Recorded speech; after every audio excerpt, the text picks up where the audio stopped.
Longola ewana mais obomi ndenge netango basambi chebe ya bisinga lobitani ngai mukonza lobike na ningi na mona Yesu te ngana za soda elinge lobani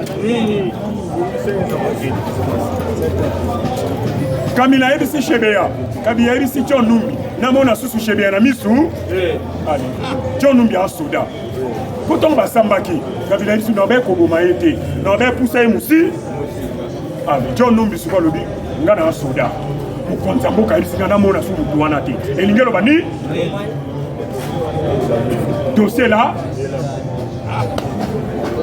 Kabila bina ba ko bomete John Numbi lobi ba ibisa ngai mukonza bina monete ngana police te na civil te ngana za danite ngana za so ba isinga na mona su mutu wana te elingelo bani yango wana esile la ba ngobongo do dossier asu tolobi boye ndenge moko ezalaki na oyo ya Wapanga parce que bana batu basala mo ba misala na bango nsu banika ba mituka ba nsu banika jamais bakoki bomaka Wapanga eza mutu atindaki ba soki bosobo ya folo ba mitali bino Wapanga bakengela kaye yo tambulaka yo moko ba kotinda pe ba boma yo boya kolobela ngo awa ona ale sel mutu na olobela ngo fo kondiminga jour mususu akotinda baboma yo wana ndo komona oyela akijalelwa wana ndo komona jour wana to koseka yo eza boyete nga ba osimba te makila na biso basimba te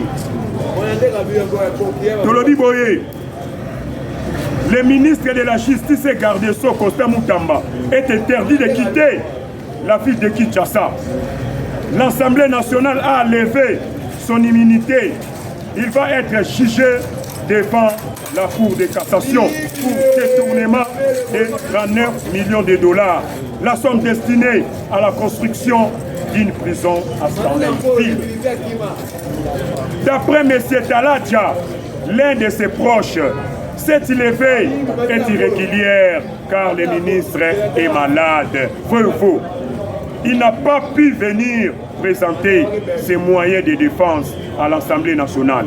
Il va démissionner et ce sera la première acte de bravoure. Et ça a été. Donc, Constant Mutamba a démissionné Lelo joue à Souka. A tiki démission, après Bakangiye, Babouaké Naboloko. Tant Babouaké Naboloko. Tant gouvernement et Union nationale les Obima. Ministre de la Chine, Betele Maboko Makasi, Betele Maboko Makasi. Tosana Yeti na Souka. Tosana Ye. Et ça a été. Tolobi Boye a redémissionné. Tant a démissionné, pour la justice au Kenya va être politique. A aussi avec Paul son assemblée na. Après accueillir Moko. Et ça a été. Tant accueillir Moko. Bakangiye na Makale. Allez, tant gouvernement Union nationale les Obima. Ministre de la Justice, Constant Mouta. Ministre de la Justice, Constant Mouta. Balobia Bimate. Et l'autre Kamusingaï. Bakondi, babengi na DG ya place babima libanda babenga o batwana DGM mais oyo matete pour le babenga ki mutute abimi na Brazza direct Belgique direct France tala peuple azo silika mabe bino ba étranger bino ba miyibi OK Constant Mutamba za ministre na gouvernement ya Union nationale faux Tolobi Boye, l'ancien ministre des Finances, Nicolas Kazadi, ne sera pas poursuivi à la justice pour divulgation des secrets d'État, car l'Assemblée nationale n'a pas levé son immunité parlementaire. Voici moi, Makabwe Balou. Elinge la Kisabiso. Quel secret? Elinge la Kisabiso que ma député Baza Batuma 2028, député à Koya Liboso Nabiso, Abonga Matorola Pisenda, Photo la Pisenda, Toye Bisayo, Oye Awa, Tango Role Kakuna, Ola la Fongi, on a la peine à peuple congolais, qui est aux Alapona, Joseph Kabila. Bassou, c'est Edi Singaï, Nadikambo à Constant Mutamba, Batmazebe, le col à l'homme qui fait mal au immunité à Joseph Kabila. Nabato Kabila, Bakoti, Wanabati, Baïna, Mungo, Bapilipi, Bandem, Baséleri, Bapoiron, Babilo Kwebe, ba muscade ba matu ba bakisi ba ena ba tu ba bakisi pour kaka dossier on est comme amune et ça boité donc ba ebisinga bongo ba te pelé ba koti na ba dossier wana ba to kabila ba koti na dossier donc ya ko sakana te muto ba lampadaire batikié Nicolas Lobi bongo ebimaka to kabola kango musale sala makate to kabola kana mbongo bango babi yote yo Lobi makamba bongo sino te to bimana poa siso to kangana no moto ya meki koyiba ayibi te mais meki na lingala tentative de détournement alingaki n'est-ce pas yango te na lingala balobi tentative ya détournement c'est-à-dire alingaki mais ayibi alingaki mais ba député balobi Nicolas Kazadi to préféré Barabas to livrer Jésus-Christ les aboité muto ya zana ba dossier ba lampadaire oyo ke mbongo bungaki mais constant mutamba mbongo bungi muto mbongo bungaki muto alobi ke mbongo alete bimaka fachaza mal entouré c'est-à-dire alobi aso et suit bango mbongo bimaka to kabola raya musale sala maramu ke mbongo bimaka to kabola raya mais mutu wana batiki ba Barabas banda wana madoza Barabas mais banda wa oza mutu nabi mutamba yo oza mutu nabi sauté kende na prix tozo kende wapi peuple so katele limité tozo kende wa mutu ameki ko yiba yibité balandelié ba bengi na ba DGM bakanga ba frontière abimate mais ya matata pour le point ni bobenga raté batunyo so babima point ni bobenga raté frontière eza passoire tant we komi ya constat mutamba frontière est komi bloqué nzambe na ngai to yebi ke ba frontière na biso za passoire faut mais na tout wa constat mutamba ba frontière est komi bloc ba frontière est komi bloc mais tela constat mutamba maboko makazi c'est l'homme elle libère tolobi boye. Attention, l'ancien ministre des Finances, Baebi Bakike. Les rumeurs, l'ancien ministre Baebi Bakike, de l'autre côté, un député sera dénoncé, moi je vais installer le Cambou, et ça qui le dernier sera dénoncé, et tout calme. Baebi Bakike, quand ça dit député, alors qu'il y a solo. Le Congo dit Marabakabola Raya, alors qu'il y a solo. Les rumeurs qui circulent dans les toits, toi et Zaliko, les rumeurs qui circulent dans les toits, que le président rwandais Paul Kagame est mort en Berlin, en Allemagne, suite à une crise cardiaque, à un arrêt cardiaque. Les abouétés, le journaliste Thomas Gilbert, un Allemand, il est chargé des problèmes africains, a confirmé avoir parlé avec le docteur que Paul Kagame serait mort. N'est-ce pas? Après Wana, l'opposant rwandais a confirmé dans une émission à TV5, à RFI, que Kagame est mort. Les journalistes posent la question à l'opposant rwandais, vous confirmez?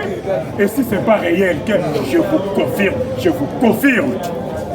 Opposant roi, Rwanda ce qu'on le quoi ça opposant rwandais va parler battre quoi ça opposant n'est pas d'humanité. Bon, le journaliste Thomas Gilbert, allemand, avant dans la Berlin, il n'est pas confirmé, il paraîtrait à celui là qui n'a docteur.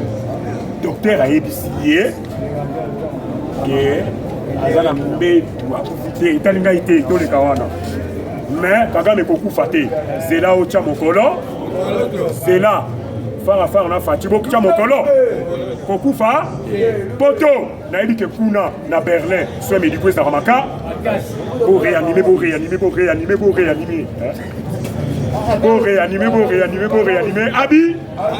Abi, Paul Kagame Salawana. Tolobi boye, tandis que l'ambassade du Rwanda est injoignable. Tout le monde qui est opposant le bien Koufi. Yo qui est journaliste Thomas Gilbert à Koufi. Tout le monde a docteur Aboui Koloba. Bengi ambassade, il y a Rwanda. Ambassade soit éteint, soit mis, soit éteint. Débaillé, ambassadeur na bango za kuna confirmer biso. Yo tozo représenter ba Rwandais na kati ya Allemagne. Ndenge nini kuna parce que Paul Kagame soka en Allemagne, faut yo ambassadeur aux Alawana, même pembe l'hôpital. Yo tozo représenter ba Rwandais déba to bengaye, ezo les gars. Téléphone ekangami. Tosuka wa. Alors merci pour ça qui est belé, tozo qui demande comme encore. Na roya on clôture après. Merci. IDPS viva! IDPS viva! Info ezali kokendete. Pourquoi Paul Kagame a ça malaise? Ou bien koufi ba koufi. C'est-à-dire diplomatie ou Félix et Martine Nelo. Et comme il faut déranger dans l'estomac. Moutou est comme il tourmenté. Bateau bandé ko battre la Paul Kagame ba rejeter. Ba ke wapi? Il fallait que Paul Kagame abima président à CAC. Mais abimi président CACT. À cause de nani? Est-ce que Kamere, il est fait vivre? Est-ce que Kamere a appelé nous à côté de l'Assemblée nationale pour l'état de droit? C'est là pour Yoka. Ma fausse information. Oui, il ne peut pas. Président et numéro 1 à l'Assemblée nationale. IDPS viva. Viva. Papa Dolph. IDPS viva. Fachibe. Oh la zone le banazaka na esengo tant na zone bazo esanga kende na ndako yanza. Ngai pe na zaka na esengo tango na zo ya na ndako na biso ya politique. Ata bazo futa biso te. Mais tozo évangéliser l'évangile selon un church secret wa mulumba. Zambe ye moko akopouvoir na biso IDPS viva. Yo vanda olia biso to sakola sango pona peuple congolais. Justice affaire Mutamba. Yaya. Nine sila kate. Eko sila. Le peuple congolais, plus de 117 millions de Congolais. Papa, Firmin Vonde, okomona biso na Cour de cassation. Nano monate, ya kamera kute zaki na kanchachi. Mais ya biso, tokobuka Cour de cassation, Félix Akotonga Yasika. Affaire Mutamba, le procureur Firmin Vonde de la Cour de cassation a interdit au ministre Mutamba de sortir sur le territoire national en vue de poursuites judiciaires autorisées par la chambre basse qui est Kamere. IDPS viva. Il sera question d'interroger Constant Mutamba sur le fait qu'il lui est reproché de la dite détournement et aux témoins de présenter les preuves. C'est quel témoin? Yo, le bagi qui a détourné, ce n'est pas les témoins, c'est vous qui allez nous présenter les preuves et non les témoins. Le col à Lupango ya Congo Zayayo, au Kangi Mutamba, au présenté sur l'état des nations, de la nation qui est, voilà, Mutamba détourné autant. Le ministère public va montrer noir sur blanc comment Mutamba a détourné. Mais selon la justice congolaise, Mutamba est innocenté de tous les rumeurs de détournement. Selon les maîtres de barreau de Matete à Kinshasa, cependant beaucoup de Congolais s'interrogent sur ces dossiers. Comment expliquer la condamnation de Matata qui s'est évadé dans la nature? Où serait-il passé Firmin Vonde? Matata Mpogno a été condamné par la Cour de cassation. Et où serait-il Matata passé? Et passé où? Vous avez interdit à Matata de quitter. Un monsieur condamné, on doit l'arrêter directement. Kamere a été arrêté à l'immédiat jusqu'à Makal. Mais comment Matata, condamné et libéré, vous serez arrêté, monsieur Vonde. On ne blague pas avec la justice. Et nous ici réunis, les combattants de l'IDPS, nous demandons à Constant Mutamba de ne plus se présenter devant la cour. Les peuples, au bazar va conseiller, va mettre Yamutamba. Nous serons là pour témoigner, pour entendre à nos oreilles ce que Firmin Vonde va nous dire de ce qu'on reproche à Moutamba. Nous demandons et nous insistons à Moutamba de ne plus se présenter devant la justice. Avant que Moutamba se présente, nous voulons que la Cour puisse nous montrer là où serait passé Matata Pogno.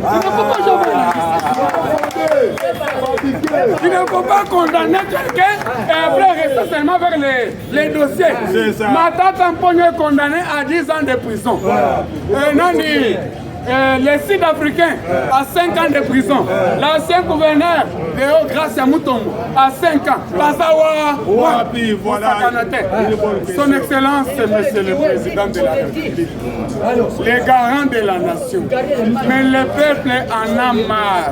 Le monsieur qui a cloué Matata Pogno, le monsieur qui a levé les immunités de l'ancien président est poursuivi. Quel est votre mot? Quand on dit que le garant de la nation, il est au-dessus de tout.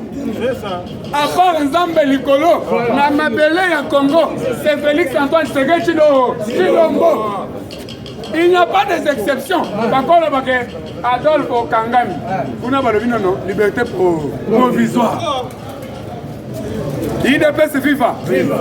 Remaniement, son Excellence Félix Asalaki. Tokangi kaka mbisi mibale. Sur les 54 mbisi, Tokangi. Tomoni kaka mbisi mibale soki oche tomate, ozoyoka goût, oche céleri, oche épinard, ozoyoka goût. C'est Constant Moutamba et Maman Thérèse Kaïkwa. C'est pour cela, je pense à ceci.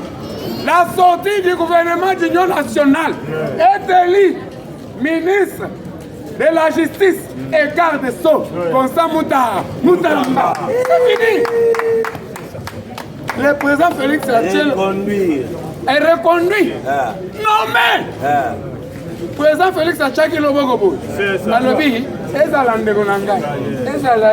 Ezala yo. Oya kosala boy. Bakolandela ye. Mais attention. Même Libanda ya mboka. Soki bomoni lelo Trump aye. Azui modalité na biso. Hein? Il y a gagnant-gagnant. C'est plus que la RDC a zongeli la justice na ye. Quand on dit que ça va, on dit que c'est le gouvernement congolais. Mais si ça ne va pas, on dit que c'est béton. Mais nous disons, si ça va à la justice congolaise, c'est Moutamba. Yaya, Bakouloué Premier ministre, Bakouloué ancien président. Et Tigalinani. Yo, Adolphe, Premier ministre Bakouloué par la justice de Moutamba. Yaya, Bana Inikin, IBTP, ISTA, Bakotanga Moutamba na campus. Pour la ligne, Balobi, le Premier ministre, on ne peut pas l'arrêter. On ne peut pas le condamner. Même le président, on dit non, non. Président Félix, avec l'état-major et la justice, on peut encore condamner l'ancien président, même l'ancien premier ministre. Vondo Basangisi Kindoki. Yaya, au collègue Kindoki, il y a un peuple congolais. Il y a un peuple, oh non, nous que nous, les ressortissants de. Non, nous Mukoloba, puisqu'il y a les gens, ouais, bah, Mimoni, bah, ils ont intimidé pour voir Félix, nous les ressortissants de. Mais il y a un peuple, oh non, nous que nous les ressortissants de, bah, croiser le beaucoup. Félix a levé que bon, le banane, total, Mukoloba, ma patana lola, Ego-Sangana. Ils n'ont pas encore dit leur dernier mot. Nous les ressortissants de. Mais néanmoins, nous demandons à la Cour de cassation, chapeautée par le procureur Firmin Bondi, de surseoir toute poursuite judiciaire contre notre héros national qui est Moutamba. Il devait se vivre. Le gouverneur Daniel Bumba, témoin oculaire au Lualaba de la modernisation de la des provinces, est arrivé à Kinshasa. Hier, il a visité les ronds-points Victoire dans la commune de Kalam, l'avenue du tourisme dans la commune d'Engaliem, de Labré. Selon le VPM de l'intérieur, 29 morts après la pluie après la pluie qui s'est abattue dans la ville province de Kinshasa.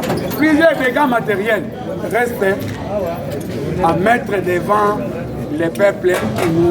IDPS vivant. Daniel Bumba a outil na conseil conférence ya ba gouverneur na Lolaba.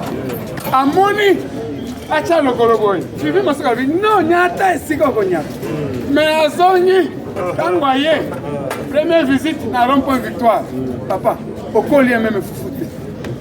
Victoire wana même na poto ezalaka miroir ya Congo. C'est ça. Attends, à 2h du matin, soki ozata même na maluku. Oui, oui. Ozokende wapi olobi otikanga na vie. Ntango ozokomaka na victoire, c'est okomi na ndako. Ata olingi olala kolala wana ntongo etani. Avenir du tourisme, oyo bazobenga nzela mangi. Ah, yaya mbongo ezali. Basali kaka 500 mètres batele. IDPS vivant. Akenda kovisite kule. Alobi nini? Papa, tango bozotambola bisika, vous devez copier. C'est ça, c'est ça. Et pas à moto ya sali. Mais nga naza na capitale. Esika naza na nyonso. Esika mokonzi mboka azotambola. Yaya, senga nyonso. Même 1000 milliards de dollars. Bakopesa yo. Mais l'essentiel, musale emona. Je vous remercie. 143 85 124 55 02. IDPS viva. Viva. IDPS viva. Viva. Likambolo qui t'aggrave.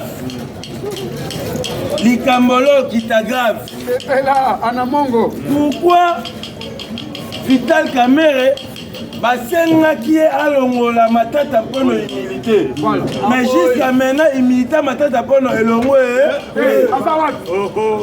na nsima oyo ya Constant Mutamba. IDPS viva. Viva.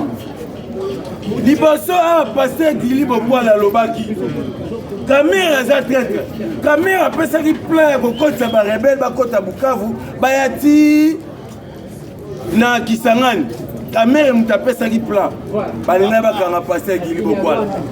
IDPS viva. Viva. Lelo bokolanda na Moba. Kamerhe auti kosala sortie médiatique na niveau Assemblée nationale. Étant que président de l'Assemblée nationale, ma propos n'a raté. Mais l'armée n'a pas porte-parole, l'armée a démenti. Caméra qui il y a 318 morts. Na Moba, Oba Koufi, Babomi Batou, insécurité Makasi. IDPS viva. Ba rebelle Moko Babimi na Moba. Babomi Batou, insécurité Makasi. Porte-parole à l'armée à outil Kolobango ya FARDC. Habito yambi bien message au outil l'Assemblée nationale. IDPS viva. Soba combattant ba nanga ba beta na maboko beta maboko. Porte-parole à l'armée lobi boy. Tolandi bien. Déclaration au outil à niveau Assemblée nationale. Et pas président de l'Assemblée nationale, à l'objet que Namoba rebelle Bakoti, Babomi 318 morts, porte-parole à l'armée, à l'objet Loufou, si le caméra Zaliwa, Wapi. Oh, Yazana Bandeko, Bazana Moba, à tout la soie qui va couper na Moba.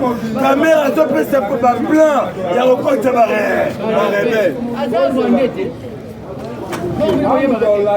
Est-ce que le président numéro 1 de l'Assemblée nationale a eu aussi la sortie médiatique ratée au solo Belamboka, en plus sur le devant les députés de l'Assemblée nationale? IDPS viva. Tu dois comprendre, Caméra Zana pour la conseil la peuple, Caméra Zana pour la conseil la mapé pour la peuple congolais. Alinga déstabiliser FARDC. Ils sont au Lingi Boy. FARDC a porté Vital Kamerhe plein. Et ça a été. FARDC a porté Vital Kamerhe plainte. Vital Kamerhe a gagné un Moba pour qu'on ait sa place. Massacre salami à 300 pères. 318 personnes. IDPS viva. Congolais, Congolais, Rotikala, Bakor. Congolais. Bozomona, Binomona, Bozole. Bozomona. Deuxième fois, on porte-parole à FARDC à démentir Makambo Vital Caméra Zolo.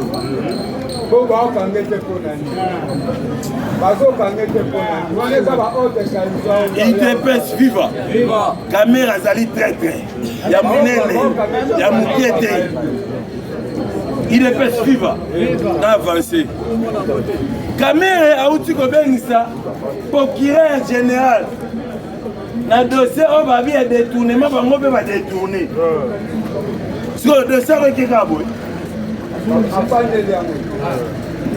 Quand il y a un conseil Moutamba, parce que le conseil Moutamba a zoté les mélanges, justice sur les hommes mafieux. Il est pèse vivant. Tout le monde a qui m'a tête en pôle. A qui m'a qui justice na zobela. Mais le conseil Moutamba est innocent. A bien la justice congolais. Mais bazo lukele karaba tripoté, bazo sala grave, bazo sala grave. Nicolas Kazadi Babo Kolongolaye humilité. Nicolas Kazadi Babo Kolongolaye humilité na dossier au ngana toyebi ya balampadaire. C'est vrai que Nicolas Kazadi alobi makambo solo. Mais bon poursuivre Batouana, on va bimisara mbongo. Et d'abord été. Ministre des Finances a cette déclaration en tant que député. Yo Vital Caméra. La déclaration na poursuivre bateau va bimisara mbongo bokanga bango. Mais Vital Caméra va barrer yango. Donc il susu na dossier oyo etali makambu ya Matata Pono. Matata Pono babengisi na justice. Abandi kosamba. Quand il comme la tour à condamnation, après 4 jours, il y a à prison. Matata Pono tout la mousse Yazara. Il est pèse vivant. Mais il y a constat Moutamba Ozoé la Kokangambangu. Babengi des gemmes, constat Moutamba Bimate. Mais il y a Matata Pono, babengi des gemmes. Il est pèse vivant. Nzambe azali tozala biso awa moto nyonso azala aza traite na compte ya République démocratique du Congo bientôt la amukama te nazo avancer makambo etali est Paul Kagame akufi te balobi silence radio na compte Twitter ya Paul Kagame pendant 1 mois. Silence radio na niveau ya radio nationale ya Rwanda. Silence radio na niveau ya service ya renseignement ya Rwanda. Paul Kagame azomona na te.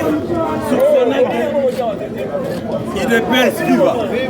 Soupçonné que Paul Kagame a gagné l'hôpital. Mais à Koufité va autour de mentir, moi-même il m'a pas démentir. Mais Azalaki malade. Il est pèse vivant. Azalaki malade. Biso tose na Paul Kagame Koufate. Amona makambo ezoleka na République démocratique du Congo. Paul Kagame il fallait comme président CAC. Mais République démocratique du Congo c'est une déclaration. Sauf que Paul Kagame comme président CAC, biso to quitter CAC. Burundi parle lui-même. Sauf que Paul Kagame comme président CAC, biso Burundi to quitter CAC. Malamala balongoli Paul Kagame président. Pour ezalaki tourna e. Ba pesi yango na président ya Guinness. Ba pesi 2 ans. Il est pèse vivant. Va reconduire le président à Guinée 2 ans. Makambu ya guerre ya Est. Koto négociation de salama koto wazalendo dans le vie jamais. Na kotika mboka na ngeke kende pa bapayate. Na ebisi yo Kabila tout la musi ya zaza. Nicolas azala koma te akimi. Arata kiliwa. Ba uta ko renforcer il est pèse vivant. Kabila attaque liwa ba outil ko renforcer les renforts et outil Kigali et ko sécuriser pour asala moins 2 jours à Zondela Robi ya Robima na kati ya Goma na kati ya Bukavu bawazalendo bayebisika ba M23 soka ba makasi kosala sous meeting parce que meeting à liboso bauta kosala population babimisi des autres bien mabanga babami mabanga ekosakana te ba M23 bakoki te tout la musi yaza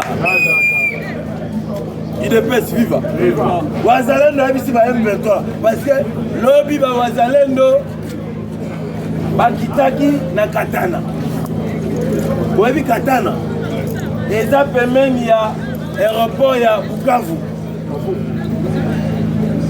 idepesi viva wazalendo aza déjà na katana abi opération récupérer tous les territoires betelema wazalendo maboko toza même terre eba wazalendo bayebisi bawazalendo bobongama mingi te toya tobotola bino ti tokoma kisangani yo kaka mposa bawazalendo nalobomi aloba te wazalendo alobi bosakanaki na bagénéral ya FARDC oyo bazalaki korompi banda biso bawazalendo toye bobotoli déjà village nini idepesi viva bauti kokana général moko oyo azopesa bacriminel minduki idepesi viva trahison ezala kati armée congolais toyebisaki président Félix identifier tous les généraux Jean-Pierre Bemba yaki na idée wana aidentifier tous les généraux bamemi yango kaka boye oyoke barebele bazebe na kati armée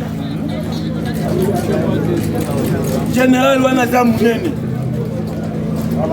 comme on a général Ramazan bacrime omone tomboki na ville ya Kinshasa ye nde moto azopesaka bacriminel minduki bakobimisa motu na prison kende asali crime ntango asala crime azongisu na prison idepesi viva boluki ye na Kinshasa libanda boomone te boluki moto asala crime boomone te idepesi viva oke moto asali crime auti na prison moto oyo bakangi wana ntango basambisi babi me yo tokangi yo 4 fois tokangi yo mbala ebele kongo eza ya bakongole kotikala ya bakor nyonso eza ya molile kobima na bwata babakiseli basoda salaire bapesi bango na baavantage ya kokanga population ere nyonso boluka lisusu mbongo ndenge nini idepesi viva mbala moko il faut riposter en vigueur o bomoni kuluna bolekisa ya la barre to bomoni o criminel bolekisa ya la barre to eza boye te nazochite awa tosengi na général numéro 1 ya la police ya ville ya Kinshasa oyo a remplacé général Blaise Kilimbalimba. Mon général a identifié tous les policiers bazongela système ya kotangela bango masasi eza boye te atambolaka na basusiete atambolaka na bacommune baidentifie bapolisier batangela bango minduki batangela bango bamasasi idepesi viva kongo eza ya bakongole kotikala ya bakor parce mboka eza na insécurité makasi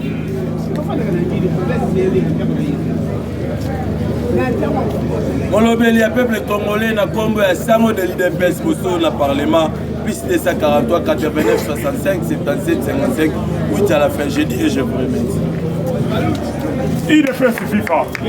idepesi viva kongo eza bakongole kotikala bakor kongo eza bakongole kotikala bakor ntango toyebisaka bino nini yango eza boreforme armée wana bosala contrôle na armée tala général Ramazan apesaka minduki mpo bacivile bakeboma ba tosuka wa aza njida te aza caporal te aza sous-lieutenant mpe ye aza mokonzi mune na armée papa oyo ezosenga kokoma ye te batiki ye mpe apres bakamere oyo bakoyela biso na assemblée tozoya nous devons finir avec toutes ces histoires vrai ou faux faut tosilisa biloko oyo toza sous l'occupation te mwana mboka aza na fuboko faut tosilisa biloko oyo to c'est trop bakonzi nyonso oyo baza ya barwandais na ya bapaya liba ozalaka mere liba Moïse Nyarugabo liba Azarias Roubert wa liba Alexis César au liba Bahati Lukwebo liba